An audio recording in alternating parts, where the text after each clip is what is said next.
Hi. ప్రపంచంలో గెలిచేది ఎవరు? ఎక్కువ చదువుకున్నాడా, తెలివైనోడా, లేదా బాగా డబ్బున్నోడా? ఓ ప్రశ్న అడుగుతాను. ఇంటర్వ్యూలో మెరిసిన మనిషి జీవితంలో ఎందుకు మసకబారిపోతున్నాడు? Why they are unable to shine in the life? చూసారా, ఒక స్కూల్ టాపర్ ఉంటాడు, కాలేజ్లో ర్యాంకర్ ఉంటాడు, బ్రహ్మాండమైన తెలివితేటలు ఉంటాయి కొంతమందికి. కానీ ఒక బాగా డబ్బున్నవాడి ముందు ఎందుకు చిన్నోడిలాగా నమస్తే పెడుతుంటాడు? ఇక్కడ ఒక వేమన గారి పద్యం మనల్ని ఆపి ఆలోచింపచేస్తుంది. ఈ పద్యం కొంచెం టఫ్గా అనిపిస్తుంది, మనసునికి ఎక్కడో నొప్పి కలిగిస్తుంది.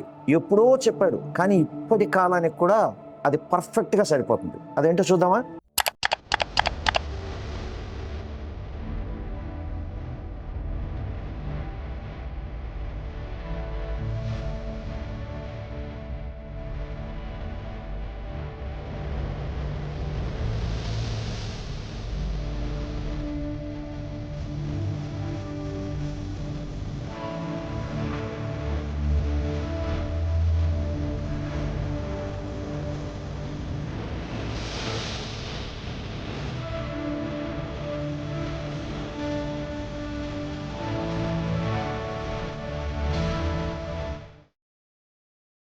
నేర్పుగలుగువాడు నెరతనము గలాడు, విద్య చేత విర్రవీగువాడు, పసిడి గలుగువారి బానిస కొడుకులు, విశ్వదాభిరామ వినురవేమా.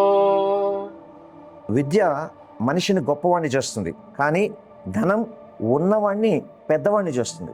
గొప్పతనం గౌరవం తెస్తుంది, పెద్దతనం ప్రాధాన్యం తెస్తుంది. ఈ రెండిట్లో ప్రపంచంలో ఎక్కువగా ఏది చూస్తుంది?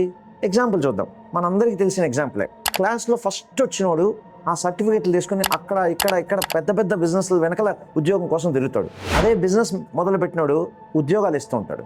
ఎవరు తెలివైన వాళ్ళు, ఎవరు ప్రతిభావంతులు? జీవితం మార్కుల మెమో కాదు, మార్కెట్ వాల్యూ. ఈ రోజుల్లో బ్యాంక్ బ్యాలెన్స్ చూసి మాట్లాడే వాళ్ళు ఎక్కువ, మన బ్రెయిన్ బ్యాలెన్స్ చూసి మాట్లాడే వాళ్ళు చాలా తక్కువ. డిగ్రీ గోడపై వేలాడుతుంది, మనీ సొసైటీలో మాట్లాడుతుంది. అంటే విద్య పనికిరాదా? కాదు. విద్య శక్తి, ధనం ప్రభావం. అంటే ప్రభావం అంటే ఇన్ఫ్లుయెన్స్. న్యూ జనరేషన్కి అయితే శక్తి ఉన్నవాడు నిలబడతాడు, ప్రభావం ఉన్నవాడు నడిపిస్తాడు.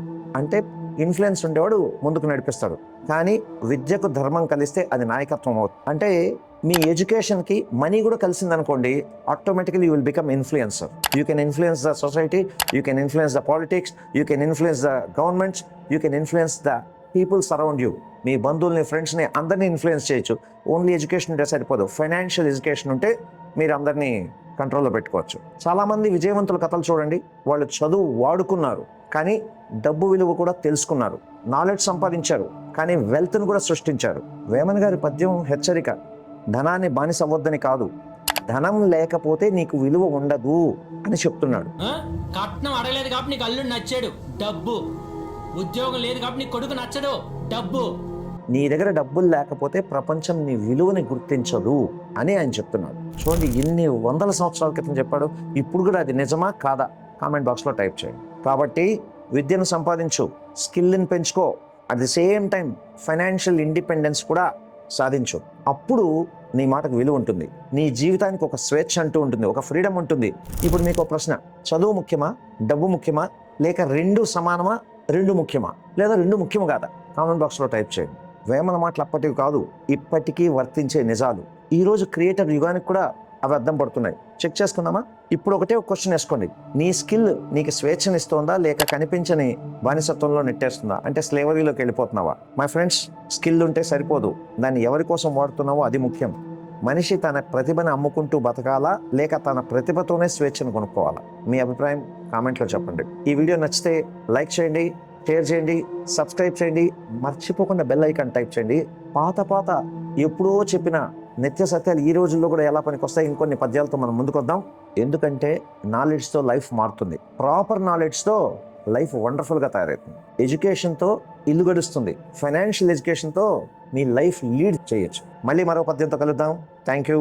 Till we meet again, enjoy your bit of life. Have a nice day and bye by.